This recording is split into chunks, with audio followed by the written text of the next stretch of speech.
சகோதரர் பக்த சிங் அவர்களின் ஊழியத்திலிருந்து விடாய் துணிக்கேற்ற வார்த்தைகள். ஜூன் மாதம் 21ஆம் தேதி. என் தேவன் தம்முடைய ஐஸ்வர்யத்தின்படி உங்கள் குறைவெல்லாம் கிறிஸ்தேசுக்குள் மகிமையிலே நிறைவாக்குவார். பிலிப்பியருக்கு நிருபம் 4வது அதிகாரம் 19வது வசனம். இஸ்ரவேல் புத்திரர் ஜெருசலேமின் மதில்களையும் சுட்டெரிக்கப்பட்ட வாசல்களையும் மீண்டுமாக கட்டத் தொடங்கிய போது அவர்கள் தங்கள் எதிரிகளிடமிருந்து அதிக எதிர்ப்பை எதிர்கொள்ள வேண்டியிருந்தது. தேவனுடைய வேலைக்கும் அவருக்கென்று முழுமையாக கீழ்ப்படிதலுக்கும் தடையாக இருக்கும் பிரச்சனைகளை அவர்கள் சந்திக்க வேண்டியிருந்தது. தங்களுக்குள் அன்பு இல்லாததால் பல பிரச்சனைகளை சந்திக்க நேரிட்டது.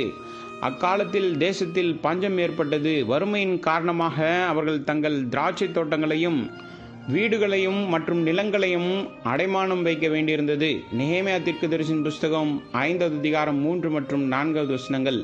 சில யூதர்கள் வட்டி வாங்க ஆரம்பித்தனர். விசுவாசிகளின் தேவைகளுக்கு நாம் உதவுவது நமது கடமையாகும். இதை செய்ய தவறினால் தேவனுடைய பணியை தடுக்கிறோம். தேவனுடைய பிள்ளைகளாக நாம் பணத்திற்காகவோ உணவிற்காகவோ பிச்சை எடுக்கக்கூடாது. சங்கீதத்தின் புஸ்தகம் 34வது சங்கீதம் 10வது வசனம் மற்றும் 37வது சங்கீதம் 25வது வசனம்.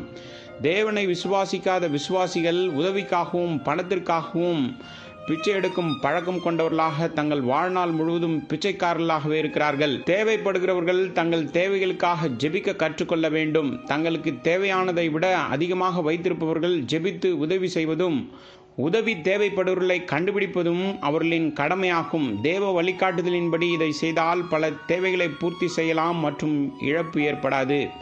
சில வருடங்களுக்கு முன்பு நல்ல விசுவாசிகளான ஒரு ஏழை குடும்பத்துடன் நான் தங்க நேர்ந்தது. அப்போது அந்த வீட்டின் எஜமான் வேலை இழந்திருந்தார். ஒரு நாள் வீட்டில் உணவு இல்லை, ஒரு துண்டு ரொட்டி கூட இல்லை. ஆனால் சிறு பிள்ளைகள் உட்பட அனைவரும் சிறிதும் முணுமுணுக்காமல் ஜெபிக்க ஆரம்பித்தனர். தேவன் அவர்களின் தேவையை பூர்த்தி செய்வார் என்றும் அதனால் பிச்சை எடுக்க வேண்டிய அவசியம் இருக்காது என்றும் அவர்கள் விசுவாசித்தனர். நாங்கள் இப்படி ஜெபித்து கொண்டிருக்கும் போது வாசலில் பலத்த சத்தம் கேட்டது. யாரோ பெரிய கல்லால் கதவை அடிப்பதாக நினைத்தோம்.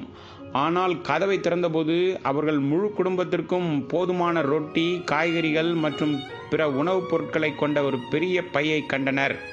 விசுவாசிகளாகிய நாம் பிச்சை எடுக்க தொடங்கினால் தேவன் நம்மேல் பிரியப்பட மாட்டார். மேலும் நாம் பிச்சைக்காரர்களாகவே இருப்போம்.